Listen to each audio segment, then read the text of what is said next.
بسم اللہ الرحمن الرحیم۔ السلام علیکم۔ امید کرتا ہوں آپ دیکھنے اور سننے والے حضرات خیر خیریت سے ہوں گے، تو اللہ تعالی ہمیں اپنی خیر و عافیت میں رکھے۔ تو دوستو، آج میں آپ کو یہ بتاؤں گا کہ گڑ کیسے بیماریوں کا علاج ہے اور کیسے اس سے بیماری ختم ہو جاتی ہے۔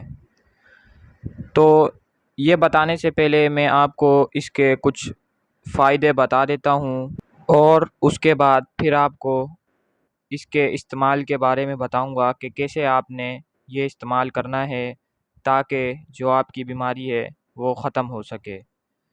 تو گڑ گرم تر ہے، ہاضمے کو درست کرتا ہے، طاقت بڑھاتا ہے اور جسم کو موٹا کرتا ہے۔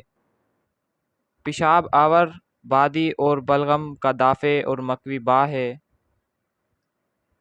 گڑ میں سفید زیرہ ملا کر کھانے سے زچہ کے اندرونی جسم کی صفائی ہو جاتی ہے، پرسود کا بخار نہیں ہوتا اور دودھ بڑھاتا ہے۔ پرانا گڑ بطور دوا استعمال ہوتا ہے۔ 1 سال کا پرانا گڑ ہاضمے کو بڑھاتا، خون کو صاف کرتا ہے اور قوت باع کو تقویت دیتا ہے۔ گڑ کا زیادہ استعمال دانتوں اور خون کے لیے نقصان ہے۔ یہ تو اس کے فائدے اور نقصان تھے۔ اب میں آپ کو اس کے استعمال کے بارے میں بتاتا ہوں کہ کیسے آپ نے یہ استعمال کرنا ہے۔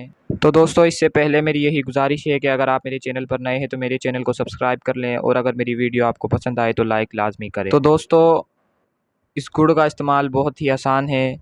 آپ ایسا گڑ لیں جو سفید نہ ہو، براؤن یا بلیک یعنی کیمیکل سے پاک ہو۔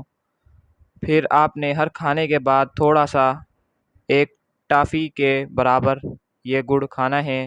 اس سے انشاءاللہ تعالی اعصابی کمزوری، معدے کے امراض، دائمی قبض، موٹاپا، بد ہضمی، جسم کا بڑھنا، ان تمام بیماریوں سے آپ کو نجات مل جائے گی، اور اس کا کوئی سائیڈ ایفیکٹس بھی نہیں ہے۔ تو اگر میری ویڈیو آپ کو پسند آئے تو لائک لازمی کریں۔